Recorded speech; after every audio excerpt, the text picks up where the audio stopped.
नमस्कार, स्वागत है आपका न्यूज 11 भारत में 11 स्पेशल के साथ। मैं हूं आसिया। बात करेंगे सबसे पहले इस वक्त की बड़ी खबर की, क्योंकि कल केंद्र सरकार द्वारा कृषि कानूनों को लेकर बंद बुलाया गया और इसे लेकर उत्पन्न गतिरोध को समाप्त करने के लिए बुधवार को नई दिल्ली में किसान संगठनों के साथ छठे दौर की वार्ता भी की जाएगी। ऐसे में सरकार और किसान नेताओं के बीच कई दौर की वार्ताएं भी हुई, लेकिन अब तक कोई नतीजा नहीं निकल पाया। वहीं किसानों ने प्रदर्शनों के बीच 8 दिसंबर को देशव्यापी भारत बंद का ऐलान कर दिया है। किसानों के समर्थन में पूरा विपक्ष एकजुट हो गया है। झारखंड में भी जेएमएम, कांग्रेस, आरजेडी समेत कई राजनीतिक दलों ने इस बंद का समर्थन किया है। आंदोलनकारी किसानों और सरकार के बीच अब तक 5 दौर की बात हो चुकी है, लेकिन अब तक कोई सरसम्मत समाधान नहीं निकल पाया है। लिहाजा नए कृषि कानून की वापसी की मांग को लेकर आंदोलनरत किसानों ने मंगलवार को भारत बंद का आह्वान किया है। इसका असर झारखंड में भी पड़ने की संभावना है। बीजेपी को छोड़कर झारखंड के लगभग सभी राजनीतिक दलों ने इस बंद को अपना समर्थन दिया है। सत्ताधारी दल झारखंड मुक्ति मोर्चा के कार्यकारी अध्यक्ष और आज के सीएम हेमंत सोरेन ने भी इसके लिए उलगुलान की घोषणा कर दी है। बंदी को लेकर जेएमएम ने प्रेस वार्ता की, जिसमें केंद्रीय महासचिव सुप्रियो भट्टाचार्य ने कहा कि मुख्यमंत्री ने स्पष्ट तौर पर कहा है कि किसान और मजदूर विरोधी इस काले कानून के खिलाफ झारखंड में उलगुलान होगा और कल का भारत बंद उसका आगाज होगा। कल के भारत बंद को समर्थन दिया है। हमारी पार्टी के नेता, राज्य के मुख्यमंत्री हेमंत जी ने भी बहुत स्पष्ट तौर पे कहा है कि किसान और मजदूर विरोधी इस काला कानून के खिलाफ झारखंड में एक नए उलगुलान की शुरुआत होगी और कल भारत बंद उसका आगाज होगा। 8 दिसंबर को किसान संगठनों ने भारत बंद का आह्वान किया है। झारखंड में सत्तारूढ़ दलों ने बंद के समर्थन की घोषणा की है, लेकिन प्रमुख विपक्षी दल बीजेपी ने सत्तारूढ़ दलों को किसान विरोधी बताया है। इस पूरे झारखंड में कोई किसान आंदोलन पे नहीं है। सिर्फ जो विपक्षी दल हैं, कांग्रेस पार्टी, आरजेडी, जेएमएम, चाहे अन्य दल, उसके नेता धरने में बैठे हुए हैं। किसान कहीं कोई देखता नहीं है। ट्रैक्टर भी चलाते हैं तो नेता लोग चलाते हैं, कोई किसान को आपने ट्रैक्टर तक चलाते हुए नहीं देखा होगा। इसलिए यहाँ पे जो कल बंदी कर रहे हैं लोग, चक्का जाम कर रहे हैं, वो कोई पब्लिक सड़क में आने जा रही है। सिर्फ नेता, जेएमएम, कांग्रेस के कार्यकर्ता नहीं जा रहे हैं। इसलिए इस तरह के बहकावे में कोई किसान इनका आने वाले में नहीं जानते हैं किसान। दूसरी तरफ कई राजनीतिक दलों की तरफ से भारत बंद को सफल बनाने के लिए किसानों के समर्थन में मशाल जुलूस भी निकाला गया। इधर राज्य के कई जिलों में कृषि कानून के विरोध में धरना प्रदर्शन किया जा रहा है। कई जगहों पर बैठक कर बंद को सफल बनाने की रणनीति पर भी मंथन किया गया। गोड्डा जिले में कांग्रेस कार्यालय में सर्वदलीय बैठक आयोजन किया गया, जिसमें बंदी को ऐतिहासिक बनाने को लेकर चर्चा की गई। किसानों के समर्थन में अब आरजेडी भी मैदान में है। इसे लेकर देवघर समाहरणालय के सामने पार्टी के नेता और पूर्व नगर विकास मंत्री सुरेश पासवान के नेतृत्व में सैकड़ों कार्यकर्ताओं ने धरना दिया। पार्टी नेताओं ने कार्यकर्ताओं के साथ ही आम लोगों से अपील की कि किसान कानून के खिलाफ किसानों के भारत बंद को सफल बनाएं। पूर्व मंत्री और इंटर के राष्ट्रीय कार्यकारी अध्यक्ष केएम त्रिपाठी ने भी केंद्र सरकार के खिलाफ बयान दिया है। उन्होंने कहा कि केंद्र सरकार के इस कानून के खिलाफ किसानों के आंदोलन में इंटक शामिल होगा। आरसीएमएस इंटक के लोग सड़क पर उतरेंगे। देश भर में किसान आंदोलन के समर्थन में बुलाए गए बंद को कई राजनीतिक दलों ने समर्थन दिया है। बंदी के दौरान जमशेदपुर शहर की विधि व्यवस्था को दुरुस्त रखने के लिए जिला प्रशासन ने व्यापक तैयारियां की है। हालांकि भारत बंद के दौरान इमरजेंसी को छोड़कर सभी सेवाएं बंद रहेंगी। देश भर की निगाहें किसान कानून को लेकर केंद्र और किसानों के बीच गतिरोध पर टिकी है। बुधवार को छठे दौर की वार्ता होनी है। देखना होगा 8 दिसंबर का भारत बंद और 9 दिसंबर की वार्ता से गतिरोध दूर होता है या आंदोलन जारी रहता है। Bureau report, news 11 Bharat. नए कृषि कानून की वापसी की मांग को लेकर आंदोलनरत किसानों ने मंगलवार को भारत बंद का आह्वान किया और इसका असर झारखंड में भी पड़ने की संभावना है। बीजेपी को छोड़कर झारखंड की लगभग तमाम राजनीतिक पार्टियां इस बंद को अपना समर्थन दे रही हैं। सत्ताधारी दल जेएमएम के कार्यकारी अध्यक्ष और राज्य के सीएम हेमंत सोरेन भी इसके लिए उलगुलान की घोषणा कर चुके हैं। आपको बता दें कि पूर्व संध्या पर 8 जगहों की ये जो तस्वीरें आपको हम दिखा रहे हैं, उसके पूर्व संध्या पर किस तरह मशाल जुलूस लोगों ने निकाला है और ये बता दिया है कि कल की बंदी किस तरह रहेगी। चक्रधरपुर, दुमका, सिमडेगा, रांची, चांडिल, गिरिडीह, देवघर और हजारीबाग की तस्वीरें, जहां पर बंद समर्थकों ने मशाल जुलूस निकाला तो कहीं बंद को सफल बनाने की रणनीति बनाई गई।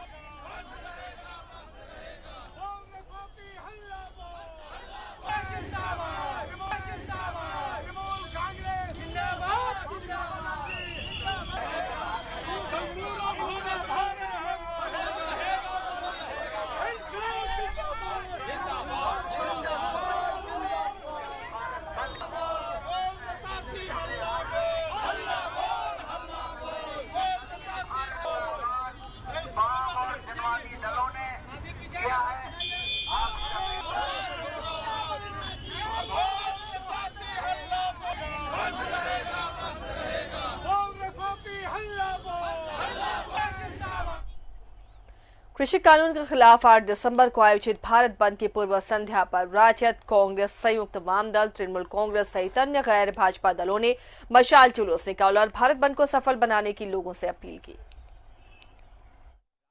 रांची के अल्बर्ट एक्का चौक पर आज किस्तों में गैर भाजपा दलों ने केंद्र सरकार के खिलाफ नारेबाजी की और कृषि कानून को वापस करने की मांग की। अल्बर्ट एक्का चौक पर सबसे पहले संयुक्त वाम दलों के लोगों ने मशाल जुलूस निकाला और उसके तुरंत बाद तृणमूल कांग्रेस के लोग भी केंद्र सरकार के विरोध में नारेबाजी करते हुए अल्बर्ट एक्का चौक पर आ धमके। एक ही मांग, कृषि बिल वापस हो। पूरा भारत बंद रहेगा। 500 किसान संगठनों ने इसका ऐलान किया है। कल हवाई जहाज नहीं उड़ेंगे, रेलगाड़ियां बंद रहेंगे, बैंक बंद रहेंगे, नेशनल हाईवे, स्टेट हाईवे बंद रहेगा। ये किसान विरोधी, खेती विरोधी जो 3 बिल है और इलेक्ट्रिसिटी बिल है मोदी सरकार का, इसका हम विरोध करते हैं। कि सरकार ने तमाम गरीबों को गुलाम बनाने की व्यवस्था इस बिल, तीनों कानून बिल के माध्यम से किया है। पूरा हिंदुस्तान इसके विरोध में है। मजदूर, किसान, छात्र, नौजवान सारे लोग इसके विरोध में हैं। कल का जो भारत बंद है किसानों के हित में, जो किसान के केंद्र सरकार द्वारा काला बिल लाने का जो किसानों का हित में प्रतिघात किया जा रहा है, इसके खिलाफ हम लोग तृणमूल कांग्रेस की तरफ से हम लोग कल का बंद में समर्थन है और खुल के हम लोग पार्टी की ओर से हम लोग रोड में भी उतरेंगे। सरकार में शामिल सत्ताधारी दल के नेताओं ने भी अल्बर्ट एक्का चौक पर केंद्र सरकार को जमकर घेरा। इस विरोध में राजद और कांग्रेस के लोग शामिल थे। हम किसानों के समर्थन में पूरे वाम दल और तमाम पार्टियां, राष्ट्रीय जनता दल, झामुमो, कांग्रेस, तमाम लोग बंद के समर्थन में कल रहेंगे और पूरे झारखंड चक्का जाम रहेगा। जनता दल और देश भर के महागठबंधन के जो हमारे राजनीतिक संगठन है, सबका स्टैंड बहुत क्लियर है। किसान इस देश के आर्थिक रीढ़ है। यदि उनके साथ कोई अन्याय होता है तो ये हमारा राजनीतिक धर्म है कि ऐसे अन्याय के खिलाफ हम खड़ा हों। फिलहाल तमाम दलों की मेहनत को देखते हुए लग रहा है कल का भारत बंद सफल रहेगा। रांची से न्यूज़ 11 भारत के लिए कैमरामैन देवाशीष के साथ अजय लाल की रिपोर्ट।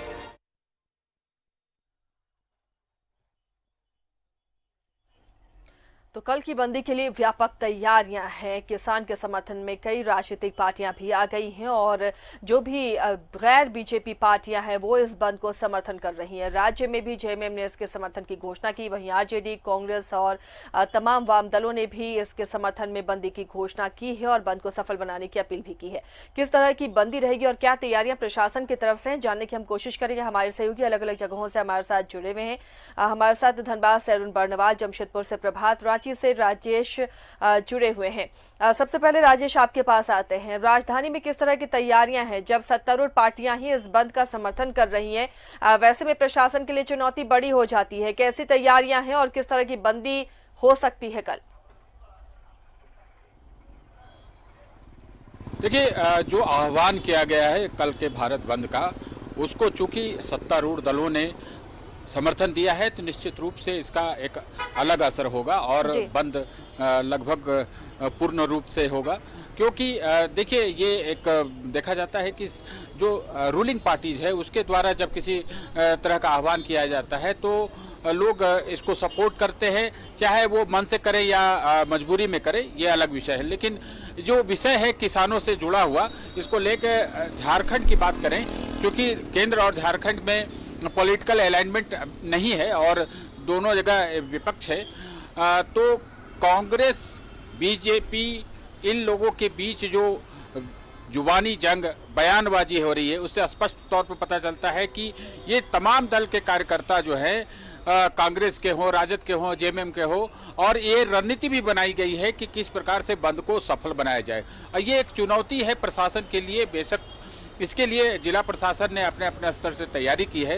रांची ही नहीं, पूरे प्रदेश में ये निर्देश प्रशासनिक स्तर पर दिया गया है मुख्यालय से कि बंद शांतिपूर्ण रहे और इसमें किसी प्रकार के हिंसक या किसी तरह की तोड़फोड़ की घटनाएं नहीं हो, ये सुनिश्चित कराना प्रशासन का काम है।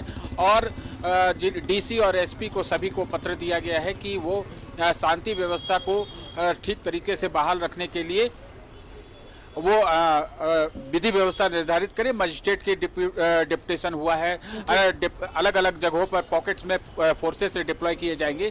तो इस तरह से देखें प्रशासन पूरी तरह से तैयार है, क्योंकि जो चुनौतियां हैं, क्योंकि बंद में वो रूलिंग पार्टीज के लोग हैं, निश्चित रूप से वो थोड़ा सा एग्रेसिव होते हैं। तो ये किसानों के मुद्दे को लेकर जिस प्रकार से कार्यकारी अध्यक्ष, जेएमएम के कार्यकारी अध्यक्ष ने आह्वान किया है कि देश की आन बान शान किसानों के लिए उलगुलान होगा, तो निश्चित रूप से जेएमएम के कार्यकर्ता जो हैं वो इस हुंकार से ही प्रेरित हैं और बंद को सफल बनाने के लिए हर प्रयास करेंगे। जगह जगह पर टोली बनाकर आज भी प्रदर्शन किया गया और लोगों से आग्रह किया गया है कि कल वो अपने व्यावसायिक प्रतिष्ठान को बंद रखें। लेकिन दूसरी तरफ प्रशासन जो है वो भी मुस्तैद है कि अगर कहीं कुछ अप्रिय घटना होती है, किसी प्रकार की तोड़फोड़ की घटना होती है, तो वह भी सख्ती से निपटेगा। तो ये मुकम्मल तैयारी रांची जिला प्रशासन के द्वारा की गई है और पूरे प्रदेश को भी ऐसा ही निर्देश दिया गया है। आसिया, चलिए धनबाद का हाल जानते हैं अरुण बर्नवाल से। अरुण, धनबाद में किस तरह की तैयारियां हैं बंद को सफल कराने के लिए और प्रशासन कितना तैयार है? क्योंकि बीजेपी को छोड़कर जितने दूसरे तमाम दल हैं, सभी लोग इस कृषि बिल के खिलाफ जो आंदोलन चल रहे हैं देश भर में, किसानों का जो दिल्ली में जो आंदोलन चल रहा है उसमें शामिल हैं और धनबाद में भी इसका असर देखने को मिल सकता है, क्योंकि सरकार ने, सरकारी दल जेएमएम ने भी खुलकर इसका सपोर्ट करने का लोगों से अपील की है और हड़ताल में शामिल होने का लोगों को से समर्थन मांगा है। तो धनबाद में भी इसका खासा असर देखा जा सकता है। हड़ताल की पूर्व संध्या पर आज अलग अलग आरजेडी ने और कांग्रेस ने अलग अलग मसाल जुलूस निकालकर अपना प्रतिरोध जताया और लोगों से इस हड़ताल में सहयोग की अपील की।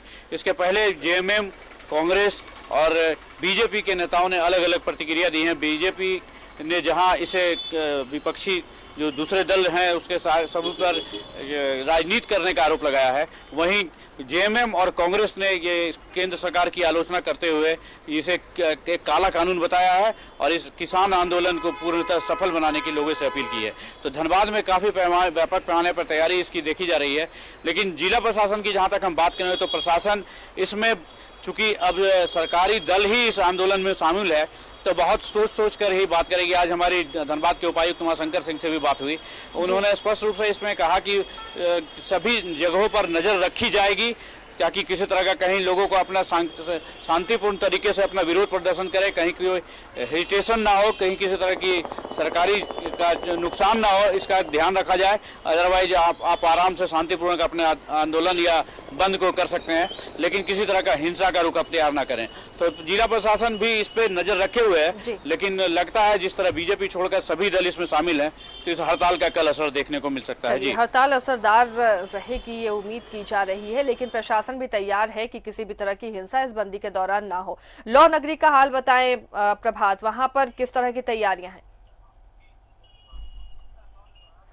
बिल्कुल, देखिए आशा, लौ नगरी जमशेदपुर में कल की बंदी को लेकर जो भाजपा को छोड़ के जितने अन्य दल है, जेएमएम है, कांग्रेस है, इन लोगों ने आज एक बैठक की थी। कांग्रेस के जिला अध्यक्ष ने कांग्रेस भवन में यहाँ एक बैठक की और कार्यकर्ताओं के साथ में बैठक करके कार्यकर्ताओं को निर्देश दिया कि कल की जो बंदी रहेगी वो रोड पर कार्यकर्ता निकलेंगे और शांतिपूर्ण तरीके से बंद कराएंगे। साथ ही साथ जो जेएमएम है, इसके अलावा आज शाम के वक्त अगर हम कहें तो झारखंड जनतांत्रिक मोर्चा के द्वारा साक्षी आम बागान से एक मशाल जुलूस निकालकर साक्षी गोलचक्कर पर देश के प्रधानमंत्री नरेंद्र मोदी का पुतला फूका और उसमें जुगसलाई के विधानसभा के जो विधायक है मंगल कांदिली शामिल हुए और उन्होंने साफ तौर पर कहा है कि जिस तरीके से केंद्र सरकार किसान विरोधी बिल जो लाया है उसको जब तक वापस नहीं होगा तो ये आंदोलन हम लोग का जारी रहेगा और हम लोग विरोध प्रदर्शन करते रहेंगे। और राज्य की जो जेएमएम सरकार है उन्होंने भी आह्वान कर दिया है कि बंद का समर्थन करना। और इसके अलावा जो ट्रांसपोर्ट एसोसिएशन है उन लोगों भी ने किसान का जो बंदी है उसको समर्थन किया है और उन लोग भी ने आह्वान किया है कि जो भी लंबी दूरी के जो ट्रकें हैं, जो मालवाहक गाड़ियां हैं, उसको हम लोग नहीं चलाएंगे।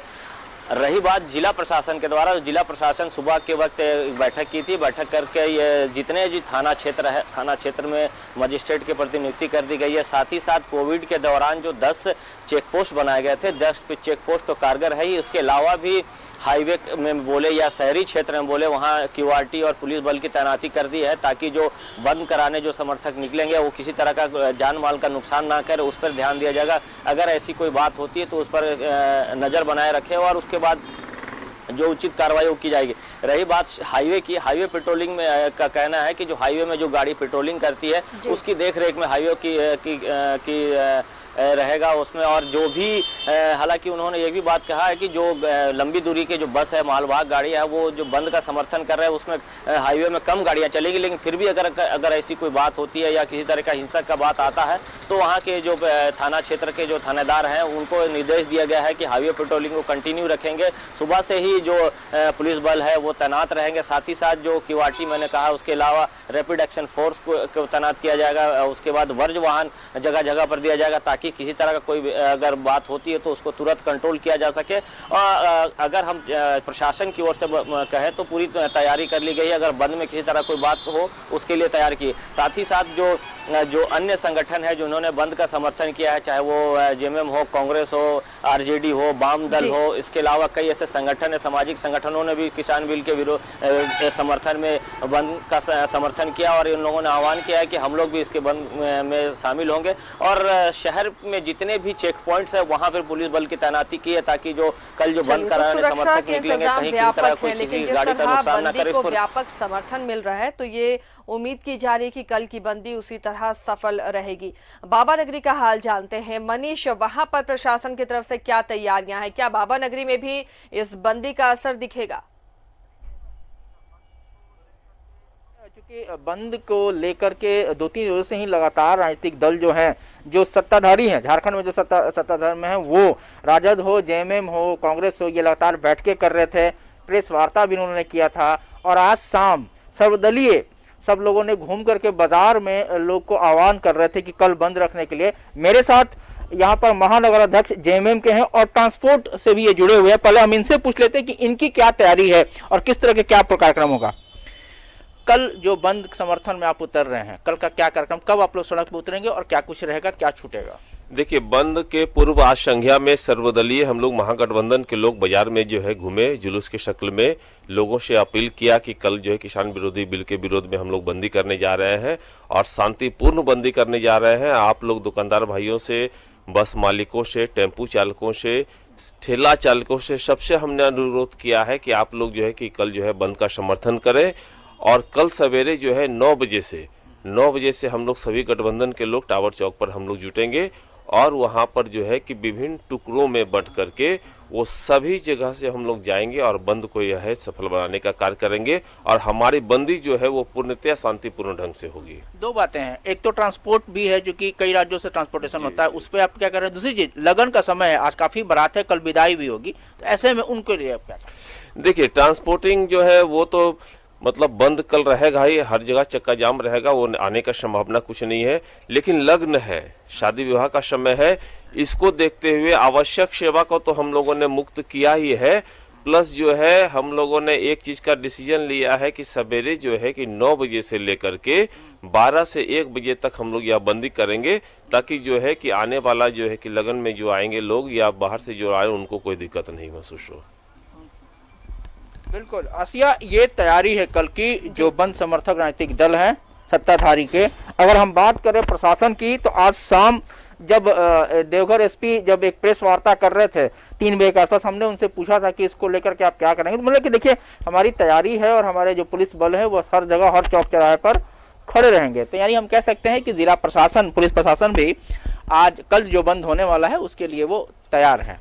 आसिया, चलिए तैयारी है अपनी जगह। राजेश का रुख करते हैं रांची से। राजेश, जिनके लिए ये आंदोलन हो रहा है, जिनके लिए बंदी बुलाई गई है, तमाम राजनीतिक पार्टियां भी, गैर बीजेपी पार्टियां सड़कों पर कल रहेंगी, उनके कार्यकर्ता बंद को सफल बनाने के लिए।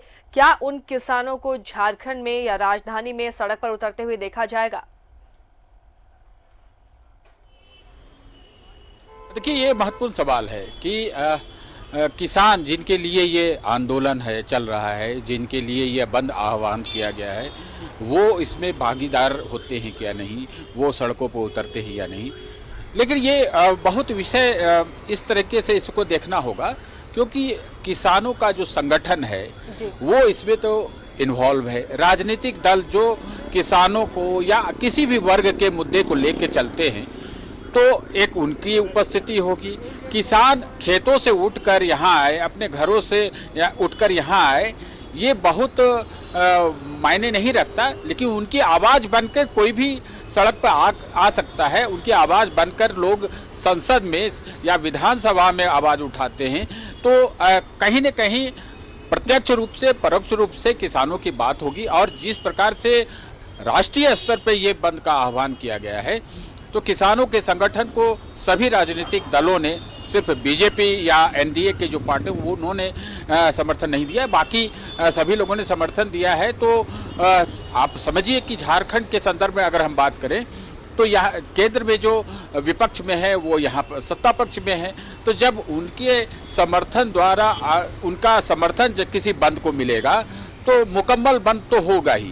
अब रही बात कि किसान उसमें कितने भागीदार होते हैं, तो ये सवाल बड़ा ही विरोधाभासी हो जाता है। कभी कभी आप देखें किसानों का जो आंदोलन होता है, तो उसमें राजनीतिक दल के नेता प्रमुख रूप से दिखाई देते हैं। तो इसे गलत भी नहीं माना जा सकता, क्योंकि जो राजनीतिक दल के नेता हैं वो अपने समाज का प्रतिनिधित्व करते हैं, और कोई अगर सांसद विधायक है वो अपने देश की पंचायत में हो या राज्य की पंचायत में उनकी आवाज़ को बुलंद करता है, रखता है। तो अब देखना होगा कि किसान कितने जागरूक हैं, क्योंकि मैं आज भी कई किसानों से मिला हूं, उन्होंने कानून के विषय में जो कहा कि कुछ उसके हिस्से अच्छे हैं, कुछ का उन्होंने विरोध किया।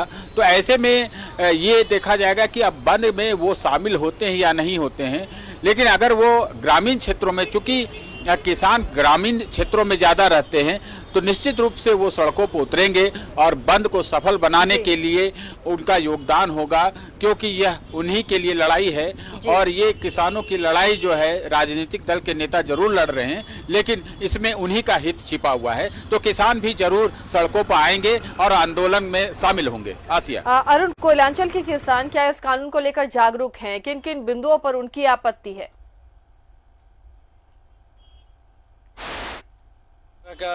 मीडिया ने इस पूरे खबर को प्रसारित किया है बहुत जोरदार तरीके से, और इसमें किसानों के हित का और अहित की क्या क्या बातें हैं, सभी सत्ता पक्ष और विपक्ष के द्वारा जिस तरह की बातें कही गई है, ये एक सुदूर गांव के किसान ने भी इसको आत्मसात किया है। और उन्हें लगने लगा है कि शायद ये जो केंद्र सरकार जो अभी जो कृषि बिल लाई है वो उनके अहित का है। तो इस आंदोलन में जो ग्रामीण इलाकों के जो मजदूर हैं, किसान हैं, वो भी इसमें पूरी संभावना है कि वो भी इस हड़ताल में शिरकत करेंगे, सड़क पर गांव से निकल कर सड़क पर उतरेंगे और अपने इस हड़ताल को सफल बनाने में पूरी तरह से योगदान देंगे। तो देखिए आसिया, जहाँ तक आपने बात की किन किन बिंदुओं पर उनको आपत्ति है, तो एक जो ट्रेंड चला रखी है केंद्र सरकार ने इस कृषि बिल के माध्यम से जो कहा है कि किसानों को स्वतंत्रता होगी कि वो कहीं भी जाकर अपने अनाज को, अपने उपज को बेच सकते हैं, तो इसमें कहीं उनको थोड़ी सी सुगबुगाहट है। इसका उन्होंने जिक्र करते हुए कहा भी है कि वो उनको बाजार यहीं क्यों नहीं उपलब्ध कराया जाए कि जो वो दूसरे जगह जाके बेचें, या उनको एक बिचौलिए से बचाने का केंद्र सरकार प्रयास तो कर रही है, लेकिन ये पूरी तरह से बड़े सेक्टर के बीच में हावी हो जाएगा। उनके मन मुताबिक पूरा उनको अपने उपज पैदावार करने होगी, और जो इस पे हावी होंगे वो उनके हाथों में पूरा कृषि का व्यवसाय जो उद्योग जो है वो चला जाएगा और किसान उनके बंधुआ हो जाएंगे। तो इन कुछ बिंदुओं पर जो अभी भी दुविधा की स्थिति में किसान है, और लग रहा है जो कल के आंदोलन में जो विपक्षियों ने जो इसको जोरदार तरीके से उठाने का काम किया वो इसमें सफल हो पाए हैं, और झारखंड और धनबाद के भी किसान उसमें संभवतः अपने घरों से निकलकर, गांवों से निकलकर सड़क पर उतरेंगे और इस हड़ताल को सफल बनाएंगे। जी मनीष, क्या देवघर में किसान उतरते हुए कल नजर आ सकते हैं सड़कों पर? उनकी तरफ से क्या तैयारियां हैं? इस सवाल का जवाब मैं आपको दूंगा इसके बाद, लेकिन इससे पहले मैं कुछ तस्वीरें आपको राष्ट्रीय स्तर की जो बातें हैं उस पर मैं आपका ध्यान देना चाहूंगा। देखिए, आज राष्ट्रीय स्तर पे जो प्रेस वार्ता की गई है किसान नेताओं की ओर से, उसने बहुत कुछ तस्वीरें साफ कर दी है। किसान नेता जो राष्ट्रीय नेता है, उन्होंने प्रेस वार्ता करके साफ शब्दों में कहा है कि उनके मंच पर किसी भी राजनीतिक दल के नेता का स्वागत नहीं किया जाएगा। इसका मतलब यह हो गया कि अखिलेश यादव कहीं अपनी गिरफ्तारी देते हैं तो वो दें, केजरीवाल मिलने आते हैं तो वो मिले, इन नेताओं की किसान को उनकी जरूरत नहीं है। ये साफ शब्दों में उन्होंने कह दिया। दूसरी बात जो उन्होंने कहा है कि उनके किसान का आंदोलन है, दूसरी बात उन्होंने कहा है कि जो आंदोलन कल का है, जो बंद है, वो शांतिपूर्ण रहेगा, और उसका समय उन्होंने निर्धारण किया है 11 बजे से लेकर के 3 बजे तक। उसके पीछे उन्होंने तर्क दिया है कि सुबह में जो लोग अपने स्कूल कॉलेज तो अभी बंद है, लेकिन जो अपने ऑफिस में जो जाएंगे, जो अपने कामों पे जो जाएंगे, उनको किसी तरह का डिस्टर्बेंस नहीं हो। दूसरी बात कि 3 बजे के बाद वो घर लौटेंगे, उस समय भी उन्हें दिक्कत नहीं हो। तो कहने का अर्थ यह है कि किसानों ने साफ तौर पर कह दिया है कि जो राजनीतिक दल उछल रहे हैं, कूद रहे हैं, वो कूदे, उनको इनसे कोई लेना देना नहीं है। या हम ये कह सकते हैं कि बेगाने की शादी में अब्दुल्ला दीवाना वाली बात है राजनीतिक दल। यहां भी जब पहली बार जब किसान के बिल के विरोध हुआ था देवघर में, तो यहां भी जो लोग आए थे उनमें किसान नहीं के बराबर थे। मुझे कोई किसान नजर नहीं आए, उसमें सिर्फ जेएमएम कार्यकर्ता थे, आजाद कार्यकर्ता थे, और जो जिला अध्यक्ष है, जो कार्यकर्ता, यही आज भी लोग जब टावर चौक पे उतरे थे तो मुझे कोई किसान नहीं दिखाई दिया।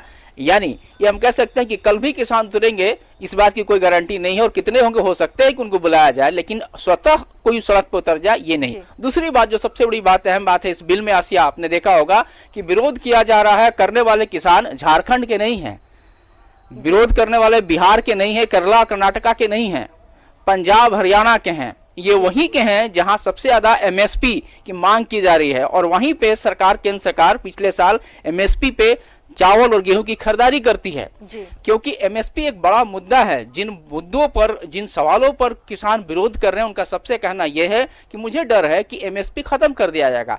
एमएसपी को पहले समझना होगा। एमएसपी का अर्थ यह होता है मिनिमम सपोर्ट प्राइस, यानी वो भी तब दिया जाता है जब पैदावार ज्यादा हो जाता है, ताकि किसानों को कम से कम लागत मूल्य उनको मिल जाए। तो ये किसान जो है हरियाणा और पंजाब के हैं, ये चाहते हैं कि इतना ये करते हैं कि उनका कम से कम लागत मूल्य उनका मिल जाए, और यही वजह है कि वो ये चाहते हैं कि ये एमएसपी बना रहे। सरकार भी कही है, प्रधानमंत्री खुद कहे हैं, केंद्रीय कृषि मंत्री ने भी कहा है कि एमएसपी खत्म नहीं होगा। और आज खुद कानून मंत्री प्रेस वार्ता करके साफ कहा है कि जो मांगे हैं, जो जमीन की बात है, जो डर है कि इनकी जमीनें हट जाएंगी, इनकी जमीनें छिन जाएंगी, ऐसा कुछ भी नहीं होने वाला है। ये स्पष्ट है, क्लियर है। तो आश्वासन दे रही है, समझाने की कोशिशें भी हो रही है, लेकिन किसानों को कहीं ना कहीं इस बिल में नुकसान नजर आ रहा है मनीष, और इसीलिए ये आंदोलन पूरी तरह से किसानों का आंदोलन है। किसान भी इसका राजनीतिकरण करने का विरोध कर रहे हैं। बहुत बहुत शुक्रिया मनीष, अरुण और राजेश के अलावा हमारे साथ प्रभात भी जुड़े थे। आप सभी का बहुत बहुत शुक्रिया इस तमाम जानकारी के लिए। तो कल भारत बंद को लेकर व्यापक इंतजाम किए गए हैं प्रशासन की तरफ से भी। इधर राजनीतिक पार्टियां भी जो इस आंदोलन को अपना समर्थन दे रही हैं, वो भी कल सड़कों पर उतरेंगी भारत बंद को सफल बनाने के लिए।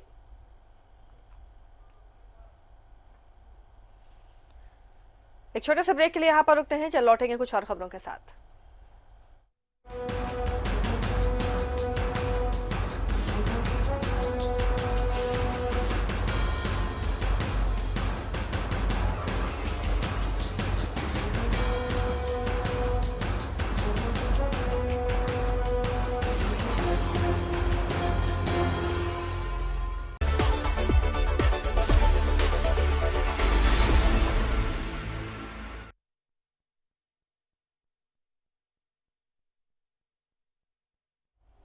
ब्रेक के बाद एक बार फिर आपका स्वागत है। बढ़ते हैं अगली बड़ी खबर की तरफ। साहिबगंज से ये खबर मिल रही है जहां राजमहल कोर्ट के पास 2 कैदी फरार हो गए हैं। पुलिस जीप लेकर ये कैदी फरार हुए हैं। हत्या के आरोप में दोनों ही कैदियों को पुलिस ने आज ही गिरफ्तार किया था। दोनों की गिरफ्तारी पर एसपी ने प्रेस कॉन्फ्रेंस भी की थी, लेकिन पुलिस जीप लेकर ये दोनों कैदी फरार हो गए हैं। राजमहल के गांधी चौक से ये फरार हुए हैं पुलिस की जीप लेकर। सुधाकर साहिबगंज से जुड़े हुए अपडेट के साथ। सुधाकर, बड़ी हैरानी की बात होती है कि आप किसी को गिरफ्तार करते हैं, उसको लेकर प्रेस कॉन्फ्रेंस होती है, मीडिया के सामने उसे पेश किया जाता है और फिर आसानी से कैदी पुलिस की जीप लेकर ही फरार हो जाते हैं। आखिर कैसे इतनी बड़ी चूक हुई? देखिए, कहीं न कहीं पुलिस की बहुत बड़ी लापरवाही है।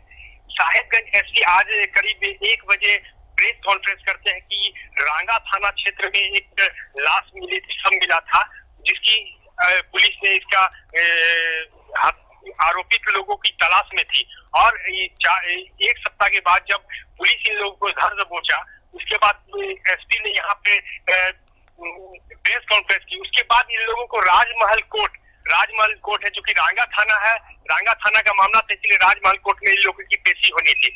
पेशी के बाद इन लोगों को पेशी होने के बाद जो सिपाही थे राजमहल कोर्ट के बाहर जीप लगाकर दोनों कैदी को वहीं पर रखे और दो तीन सिपाही वहां पे खड़े थे उसकी निगरानी के लेकर। और जो सब इंस्पेक्टर थे वो अंदर गए थे कुछ जो भी कागजात होती है कोर्ट में पेश करने के लिए, उसको पेश करने के लिए। उसके बाद वहां से उसको राजमहल कारागार शिफ्ट किया जाता। लेकिन जब जैसे ही वहां पर अंदर पुलिस गई, उसके बाद दोनों जो आरोपी थे उसने धक्का दे दिया पुलिस को।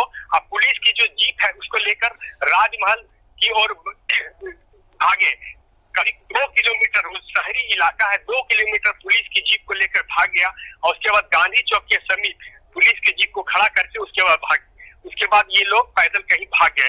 पुलिस है पूरी जोर शोर से लगी हुई है। कहीं ना कहीं पूरी पुलिस की बहुत बड़ी लापरवाही है कि आखिर इतने बड़े शातिर अपराधी जो है, क्योंकि एसपी ने भी कहा था कि ये पूर्व में भी अपराधी थे, तो उसको इतनी बड़ी लापरवाही की। जी चलिए, वाकई ये बड़ी लापरवाही है सुधाकर। हत्या के आरोपी थे ये और पहले भी पुलिस ने कहा कई मामलों में ये आरोपी बने हैं और शायद पुलिस ने इन्हें गिरफ्तार भी कई मामलों में किया। उसके बाद आखिर ये लापरवाही होती तो सवाल जरूर उठेंगे पुलिस महकमे पर।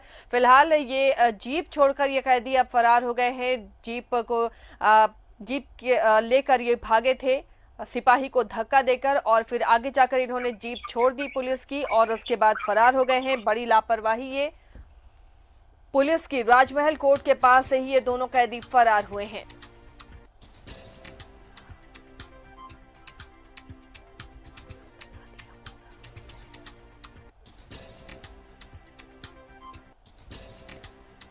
दोनों की गिरफ्तारी के बाद एसपी ने आज प्रेस कॉन्फ्रेंस भी की है। हत्या के मामले में इन दोनों की गिरफ्तारी की गई थी और इन्हें तमाम जो कागजात हैं वो दिखाकर जेल इन्हें भेजना था, उसी की तैयारी पुलिस कर रही थी। लेकिन उसी दौरान मौका पाकर इन्होंने सिपाही को धक्का दिया और पुलिस की जीप लेकर ही फरार हो गए। बाद में 2 किलोमीटर दूर ले जाकर जीप इन्होंने छोड़ी और फिर वहां से चंपत हो गए। फिलहाल अब पुलिस के लिए बड़ी किरकिरी और पुलिस के पर सवालिया निशान भी उठ रहे हैं।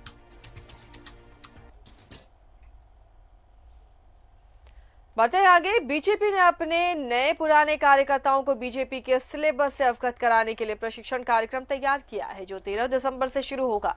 केंद्र सरकार के निर्देश पर यह कार्यक्रम चलाया जा रहा है।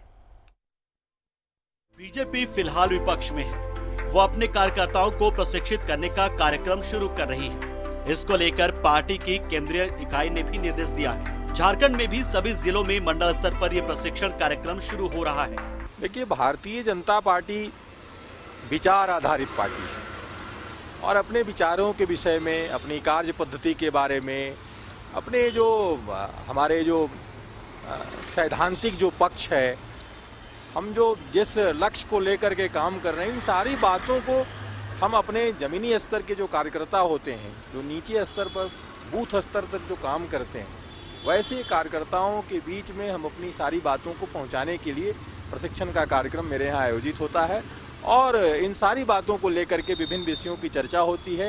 इस प्रशिक्षण कार्यक्रम में पार्टी की तरफ से प्रत्येक जिले में 2 ट्रेनर यानी शिक्षक तैयार किए गए हैं। नए और पुराने कार्यकर्ताओं को बीजेपी की पाठशाला में शिक्षा ग्रहण करनी होगी। प्रशिक्षण के दौरान कुल 10 अध्याय पर जानकारी दी जाएगी। देखिए, पूरे प्रदेश में मंडल स्तर पर सारे कार्यकर्ताओं को प्रशिक्षित किया जा रहा है। इसी को लेकर के पूर्वी सिंहभूम का मैं प्रभारी हूँ। पूरे प्रदेश में हर जिले में लोग प्रभारी हैं और प्रशिक्षित कार्यकर्ताओं को किया जा रहा है। कार्यकर्ताओं का 10 विषय है, 10 विषय जो अभी अलग अलग तरीके से अलग अलग विषय रखे जाते हैं, तो अभी 10 विषय कार्यकर्ताओं को 10 विषयों पर प्रशिक्षित किया जा रहा है। मंडल स्तर पर 2 चरण में प्रशिक्षण कार्यक्रम हो रहा है। 13 और 14 दिसंबर के अलावा 17 और 18 दिसंबर को मंडलों में प्रशिक्षण कार्यक्रम होगा। झारखंड में बीजेपी के 513 मंडल हैं। पार्टी की केंद्रीय इकाई इस प्रशिक्षण कार्यक्रम को मॉनिटर कर रही है। न्यूज़ 11 भारत के लिए रांची से कैमरामैन हेमंत के साथ राजेश कुमार की रिपोर्ट।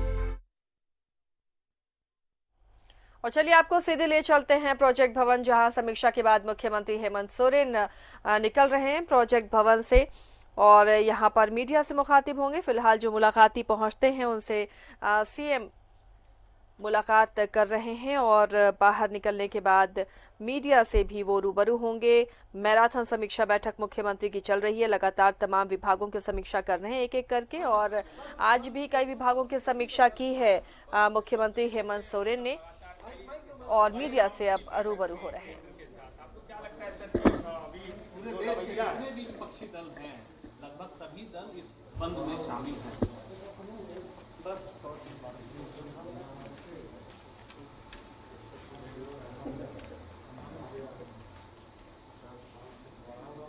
आपको मालूम है पूरे देश में इस देश के रीढ़ की हड्डी कहे जाने वाले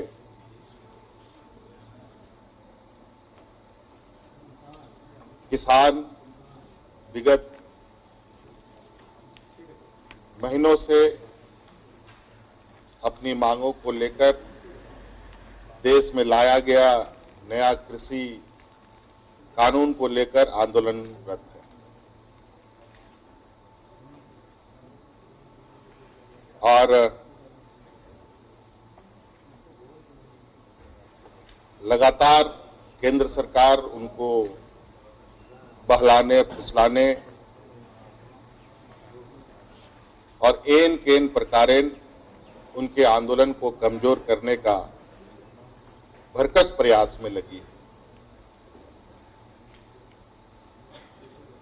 भारत किसान प्रधान देश है और इसमें कोई अचरज की बात नहीं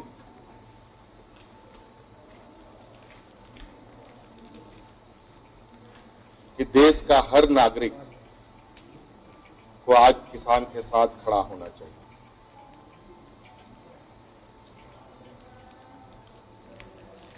जिस तरीके से आधी अधूरी तैयारी के साथ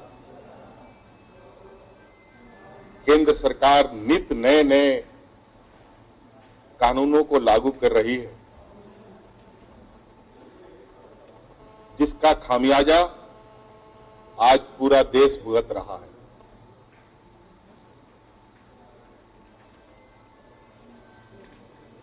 अंतोगत्वा केंद्र सरकार ने एक ऐसे वर्ग पर हाथ डाला है जिस वर्ग के माध्यम से पूरा देश का किसान, मजदूर, गरीब अपना जीवन चलाता है। आज ये बहुत दुखद है, समय समय पर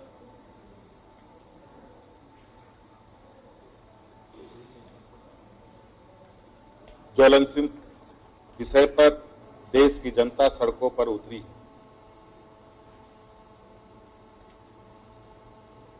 और आज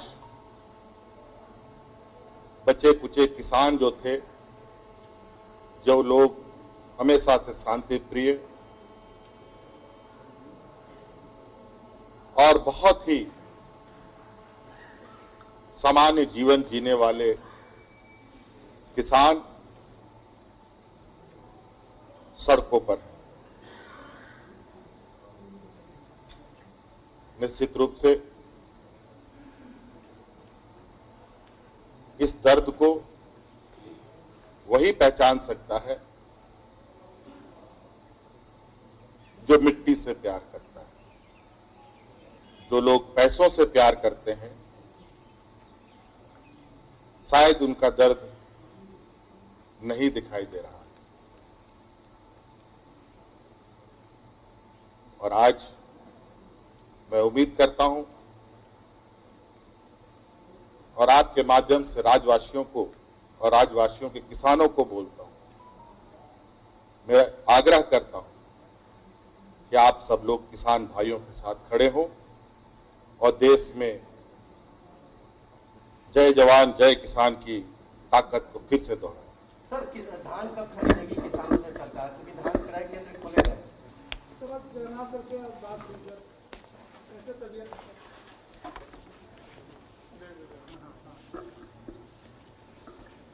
आज हमारी माननीय मंत्री जगन्नाथ महतो जी से वीडियो कॉन्फ्रेंसिंग के माध्यम से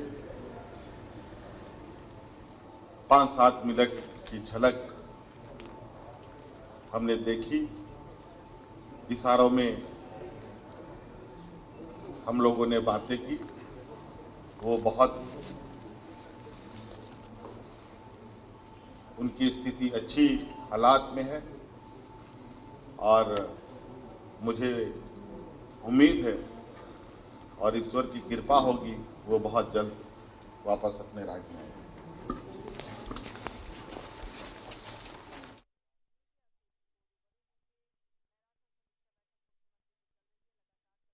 तो सीएम हेमंत सोरेन ने आज समीक्षा बैठक की है विभागों की और कई दिशा निर्देश दिए हैं। उन्होंने किसानों के आंदोलन को भी कहा कि कृषि कानून किसानों के हित में नहीं है और आज देश का किसान सड़कों पर है केंद्र की गलत नीतियों की वजह से।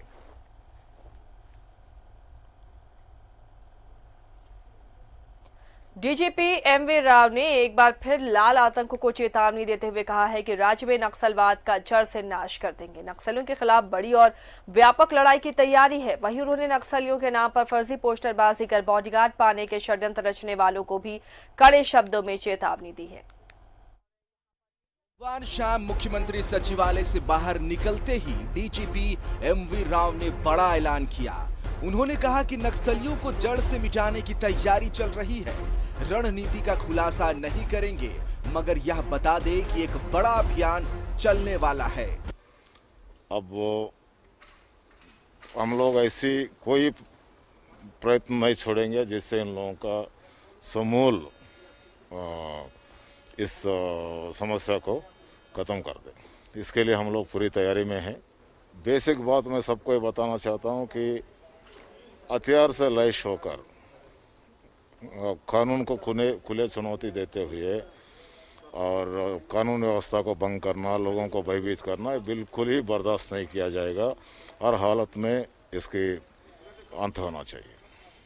नक्सलियों की पोस्टरबाजी से संबंधित सवाल के जवाब में डीजीपी ने कहा कि यह बात सही है कि नक्सली लेवी वसूलने के लिए यह काम कर रहे हैं, मगर उन्होंने यह भी साफ किया कि बॉडीगार्ड पाने की जुगाड़ में कुछ लोग खुद ही फर्जी पोस्टर चिपका रहे हैं। उन्होंने कहा कि ऐसा करने वालों को भी अंजाम भुगतना होगा।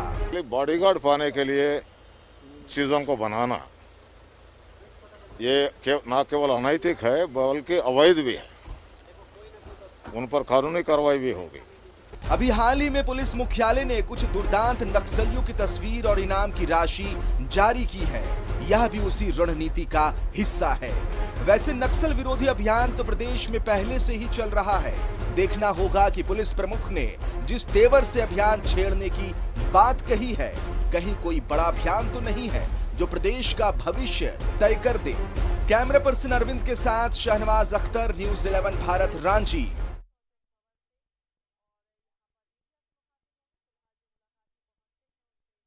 1 दिसंबर से कौशल विकास विभाग एक बार फिर पुराने विभाग में आ जाएगा। श्रम विभाग कौशल विकास का मदर डिपार्टमेंट बन जाएगा। इससे पहले रघुवर दास सरकार में कौशल विकास विभाग श्रम विभाग के अधीन था, लेकिन 2 सालों बाद रघुवर दास की सरकार ने उसे शिक्षा विभाग के हवाले कर दिया। कई काम गड़बड़ी की चपेट में आ गए। अब इस गलती को सुधार दिया गया है।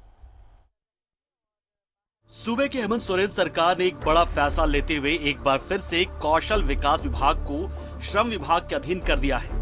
इससे पहले साल 2014 में कौशल विकास विभाग श्रम विभाग के अधीन था, लेकिन रघुवर दास की सरकार ने साल 2016 में इसे उच्च शिक्षा विभाग के हवाले कर दिया।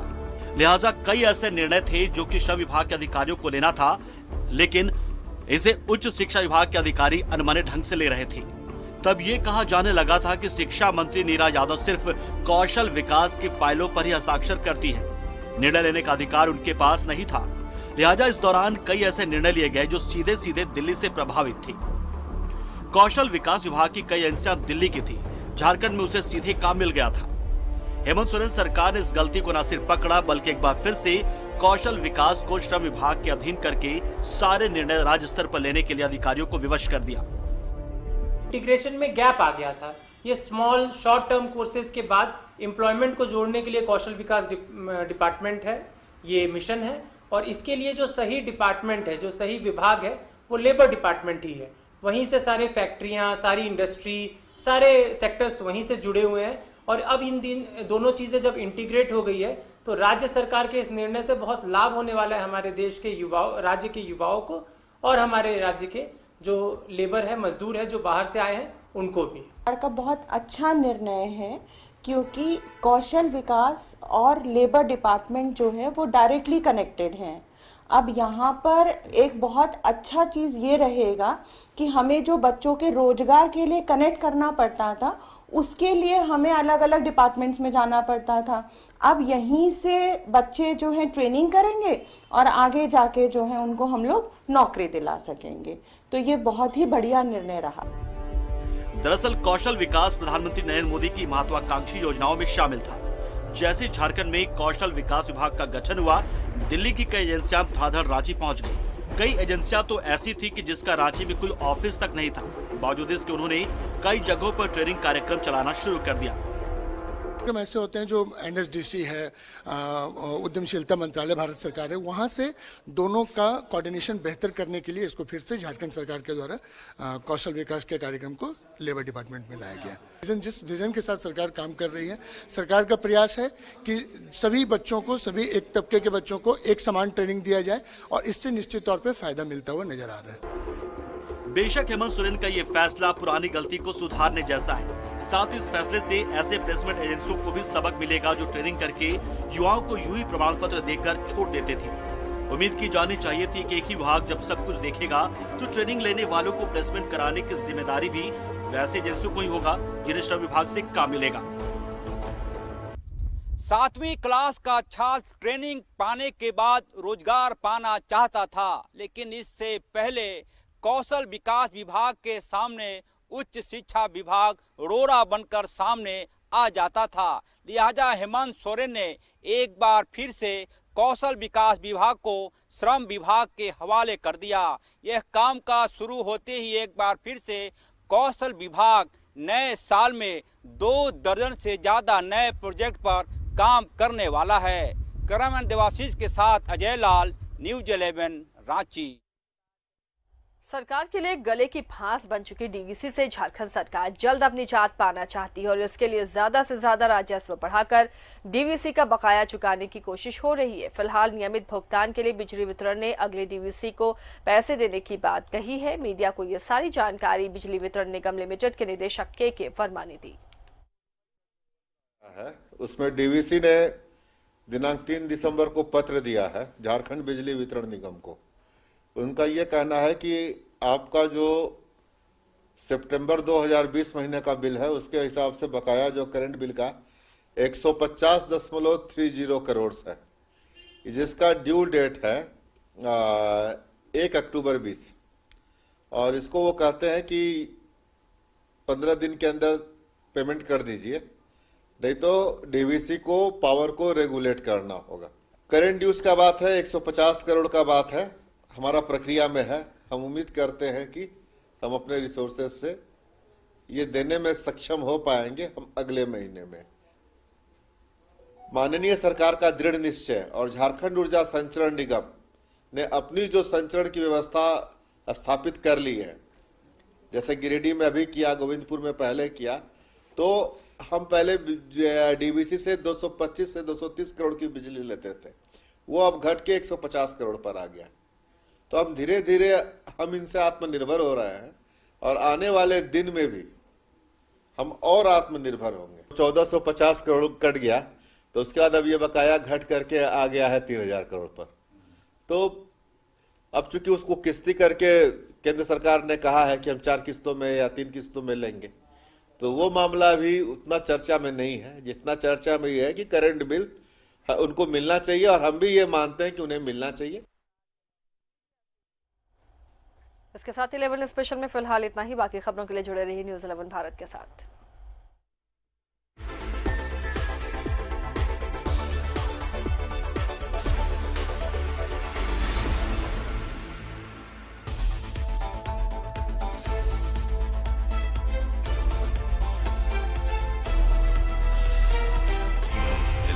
सच है।